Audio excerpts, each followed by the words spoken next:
Salut tout le monde, j'espère que vous allez bien. Donc voilà, je vais la faire courte. Je me présente, Chiaz, 17 ans et fan du Barça depuis toujours. Donc voilà, sur cette chaîne, on parlera, comme vous en êtes sûrement douté, du Barça et du football en général, mais principalement de mon équipe préférée, le Barça, FC Barcelone, mon club de cœur. Donc voilà, si vous êtes fan du Barça, n'hésitez pas à vous abonner et à liker. Et sur ce, on commence la vidéo. Donc voilà, je serai très active, je vais faire plein de vidéos sur le Barça, actu, avant-match, débrief. Donc voilà, ne manquez rien, abonnez-vous et vous serez pas déçus. Alors comme vous le savez et vous en avez sûrement déjà entendu parler, le Barça il est intéressé par le crack brésilien Vitor Roque. Donc dans cette vidéo, on va voir qui est ce joueur qui intéresse tant le Barça. C'est parti.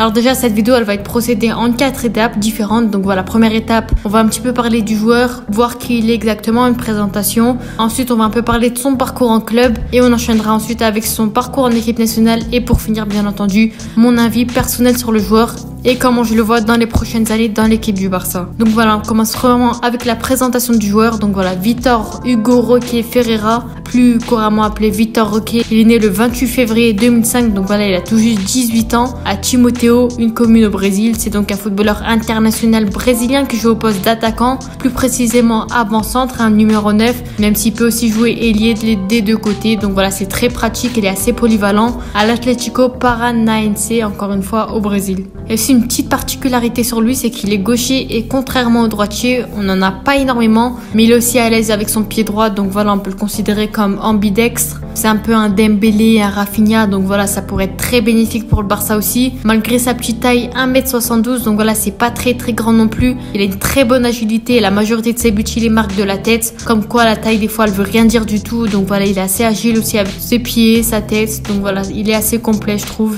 Donc voilà, il n'y avait pas énormément de choses à dire sur lui en présentation, mais maintenant, on va parler de son parcours en club qui est assez chargé pour un jeune joueur. Donc voilà, il faut déjà savoir que de base, Vitor Roque, il a commencé le football à l'América Meirano. Donc voilà, un club qu'il a rejoint quand il était très jeune, vers l'âge de 10 ans. Il a ensuite été pisté et recruté par le Cruzeiro FC, qu'il trouvait déjà très talentueux à son jeune âge. Il les a rejoints à l'âge de 14 ans.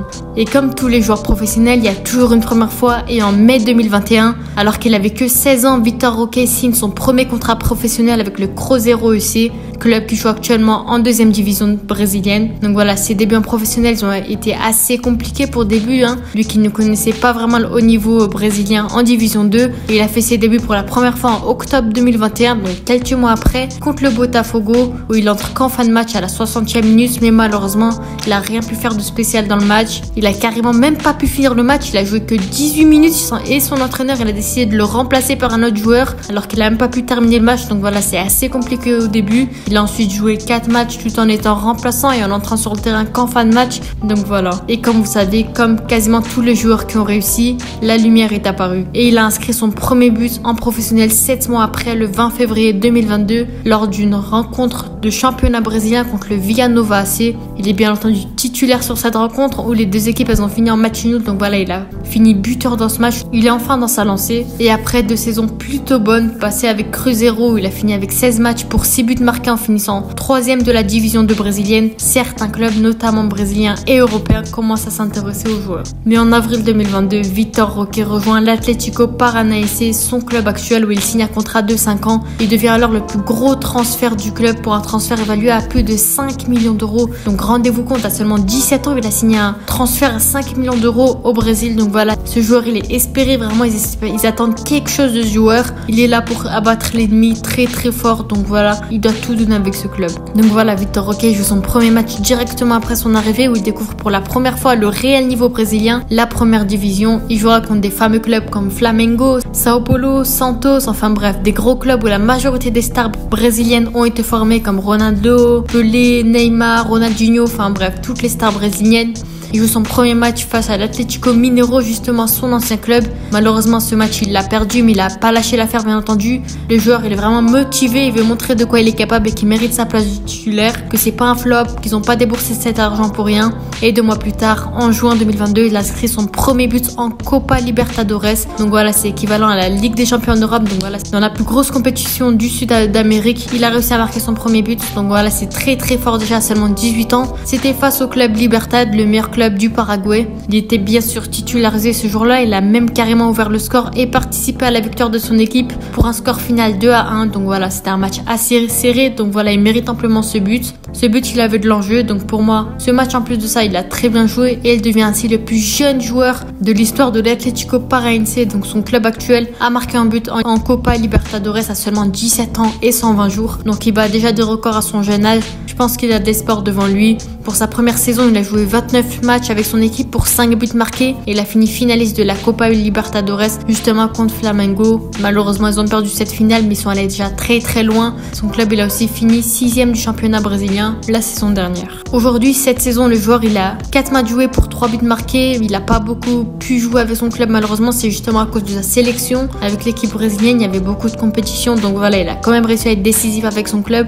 Et justement, on va maintenant parler de son parcours en équipe nationale. À seulement 17 ans, alors qu'il vient de signer avec l'Atlético Paranaense, Vitor Roque, il a appelé pour la première fois avec l'équipe brésilienne des U20 pour un tournoi amical. Après des résultats plutôt satisfaisants où il a convaincu tout le monde de son potentiel, le coach ou le staff, il est sélectionné pour la Copa América des U20 en janvier et février 2023 en Colombie. Bien sûr, il a joué avant-centre, il a même fini meilleur buteur du tournoi avec 6 réalisations et une passe décisive en 8 matchs. Donc voilà, c'est des statistiques tout simplement impressionnantes. On voit que c'est un joueur assez impressionnant et surtout avec un énorme potentiel. Il peut vraiment aller loin. Il a beaucoup d'avenir, je pense. Et il est régulier. Donc voilà, je le verrai bien futur star du Brésil pour les prochaines années. Pourquoi pas. Et bien sûr, en mai, bientôt, il va jouer la Coupe du Monde des U20 avec le Brésil. On va voir ce que ça va donner. Donc voilà. Maintenant, je vais vous donner mon avis. Pour moi, c'est un énorme joueur. Je pense que ce serait une excellente pioche pour le Barça. Pour cette fin de saison, on a malheureusement énormément de clubs sur le joueur comme le Real Madrid, le PSG, Chelsea qui s'arrachent tous le joueur. Il est actuellement évalué à 14 millions d'euros, mais je pense très clairement les enchères elles vont vite monter avec ce joueur, comme on l'avait avec Enrique pour le Real Madrid. Donc voilà, apparemment sa clause libératoire elle sera à 100 millions d'euros.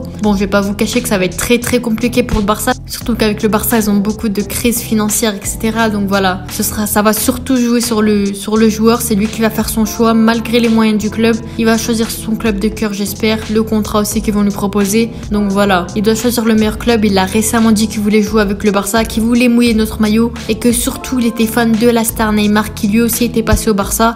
Il a aussi cité depuis qu'il est tout petit, il l'observe, il veut reproduire l'histoire qu'a écrit Neymar avec le maillot du Brésil. Donc voilà, on a même récemment appris que l'avancante brésilien, on parle toujours de Vitor Roque bien entendu, il pourrait faire ses débuts avec la fameuse Seleção pour le match amical face au Maroc qui aura lieu demain soir justement. Donc voilà, j'aimerais bien voir aussi ce qu'il pourra donner aux côtés de Vinicius, Rodrigo et son idole bien entendu Neymar. Donc voilà, je pense qu'il pourrait être très bon en pointe. Après on a Gabriel Jesus, on a Firmino, on a Richarlison qui sont très bons en pointe avec le Brésil, mais j'espère qu'il aura un petit peu de temps de jeu, 20 minutes peut-être, histoire de montrer de quoi il est capable. Sinon on revient à un autre sujet, je pense très sincèrement et j'espère qu'il choisira le Barça. Je vois pas où pourrait être le problème. Il l'a dit lui-même qu'il voulait jouer avec le Barça, donc voilà, j'espère vraiment qu'il va respecter ses promesses et que le Barça il passera à l'action pour le joueur. Je le verrais bien personnellement futur avant-centre, pourquoi pas du Barça, pour un prochain Lewandowski. Pour le moment la meilleure chose serait de le faire jouer avec les Titi du Barça. Donc voilà, les plus jeunes qui jouent la Youth League, donc voilà les plus jeunes, comme on l'a fait avec notre dernière recrue Julián Araujo qui jouait lui en MLS, histoire qu'il puisse bien se développer son potentiel à 100%. Et pourquoi pas, si Xavi le veut, vu qu'on n'a pas vraiment de doublure de Lewandowski, l'appeler en équipe première,